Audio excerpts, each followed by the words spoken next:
जन्मोत्सव आहे आजचा. आणि विशेष म्हणजे छत्रपती शिवाजी महाराज हे आपल्या महाराष्ट्राचे आराध्य दैवत आहेत.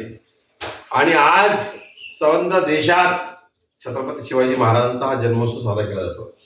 का केला जातो याची कारण आपल्याला माहिती आहे. आपण इतिहासामध्ये शिकतोय 7वी मध्ये आणि 4थी मध्ये महाराजांचा इतिहास खूप छान शिकलाय.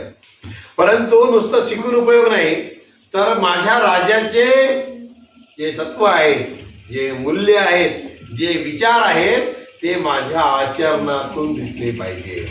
माझ्याकडे शिवजयंती फक्त आजच साजरी केली जाते आणि काय तर मग कोणाचे स्टेटस काय, गाणे काय, मग त्यांचे विचार काय, आणि उद्या छत्रपती शिवाजी महाराजांच्या विचारांची पुरं माती मोल केलं जातं. शिवाजी महाराजांसारखी दाढी वाढवायची, शिवाजी महाराजांसारखं वेशभूषा करायचं आणि उद्या महाराजांच्या प्रतिमेला शोभणार नाही असे कृत्य पण करायचं.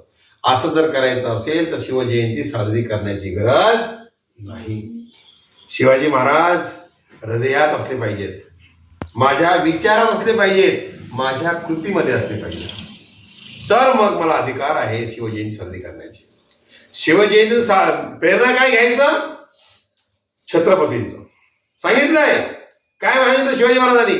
शेतकऱ्याच्या पिकाच्या काडीला सुद्धा धक्का लागायला नको, असं माझं सैन्य असलं पाहिजे. माझ्या सैन्याने शेतकऱ्यांना नाजूक होणाऱ्याची काळजी घ्यायची. म्हणजे शेतकऱ्याप्रती किती प्रेम होतं.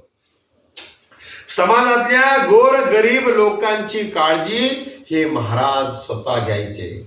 गरीबावर केलेला अन्याय खपून घेणार नाही, तो माझा मराठा असो की मग तो शत्रू कोणी असो, मला चालणार नाही. माझ्या राज्यामध्ये आई बहिणींचं इज्जत अगदी सुरक्षित राहिलं पाहिजे, हे विचार महाराजांचे. आता आहे असं, आता आहे असं. शेजारची कोणी चालली असेल तर आज टीका टिप्पणी तिची निंदा झाली असती, इव्हन तिला टोमणे मारायला मागे पुढे पाहत नाही.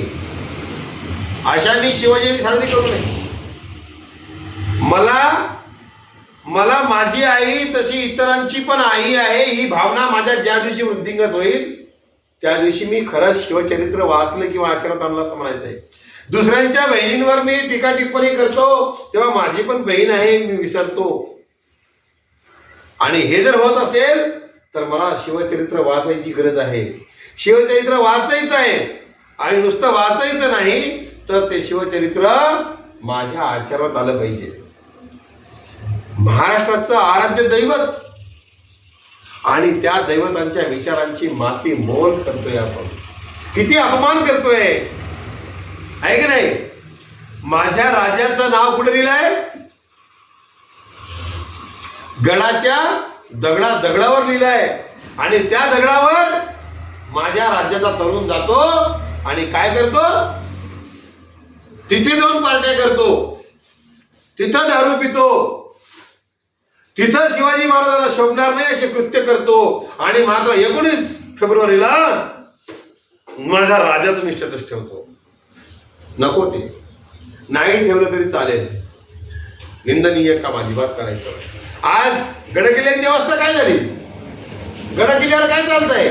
गडकिल्ल्यावर जायचं, फेरफटका मारायचं, पार्ट्या करायचं, दारू ढोसायचं आणि नको ते कृत्य करायचं आणि मग उतरायचं आणि सगळा कचरा त्या किल्ल्यावर टाकून देऊन यायचं. आज किल्ल्यांना भकास अवस्था आली आणि सगळे पार्ट्यांचे अड्डे झालेत. सगळेच किल्ले नाहीत पण काही किल्ल्यावर ही अवस्था आहे. काय स्वप्न होतं शिवाजी महाराजांचं? मुरुंबदेव किल्ला पडक्या अवस्थेमध्ये होता. मुरुंबदेवाला काय केलं शिवाजी महाराजांनी? त्याची डागडुजी केली, नवीन किल्ला तयार केला आणि नाव दिलं स्वराज्याची पहिली राजधानी राजगड म्हणून. पडक्या किल्ल्यांना चांगलं करून राजधानी करण्याची किमया माझ्या राज्यामध्ये होती आणि आपण चांगल्या किल्ल्यांना पडके आणि भकास पार्टीचे अड्डे करून त्या शिवरायांच्या या चारित्र्याचं, शिवरायांच्या या विचारांचं, शिवरायांच्या या वैभवांचं आपण माती मोल करत आहोत. तसे शिवजयंती नको आपल्याला, नाही केलं तर चालेल. परंतु माझ्या राजाचे विचार, माझ्या राजांचे विचार आणि आचरण प्रत्येक माणसाच्या चारित्र्यामध्ये, त्यांच्या वागण्यामध्ये आलं पाहिजे. त्या दिवशी माझ्या राज्यातील आया बहिणी सुरक्षित राहतील, गड किल्ले सुरक्षित राहतील, कोणाला काही सांगायची गरज राहणार नाही. प्रत्येक जण आपल्या आपल्या कामामध्ये कौशल्य, वैभवाने, विचाराने जगण्याचा प्रयत्न करेल. तेव्हा कुठं माझ्या राजाचं स्वप्न पूर्ण होईल. स्वराज्य व्हावे ही श्रींची इच्छा आहे, माझी तर आहेच. कोणाची आहे? सर्वात पहिले श्रींची इच्छा आहे. आणि ते स्वराज्य, स्वराज्य म्हणजे यासाठी, स्वराज्य म्हणजे माझं राज्य आणि मला जसं वाटेल तसं मी वागेन. किल्ल्यावर जाऊन दारू पिईन, किल्ल्यावर जाऊन प्लास्टिक फेकेन, किल्ल्यावर जाऊन नको ते करीन. स्वराज्य आहे माझं, स्वतंत्र आहे मला, नको ते. स्वराज्य म्हणजे असं राज्य आणि ते सुराज्य असलं पाहिजे. आणि ते माझ्यासोबत इतरांच्या विचाराचं, इतरांच्या इज्जतीचं आणि इतरांच्या मनाचा विचार करणारं राज्य असलं पाहिजे. असं एक वैभवशाली विचार माझ्या राजाचं होतं. आणि दुर्दैवानं मी इतका आत्मकेंद्रित झालो, मी इतका स्वार्थी झालो, मी माझं स्वतःसाठी जगायला इतकं सुरुवात केलो.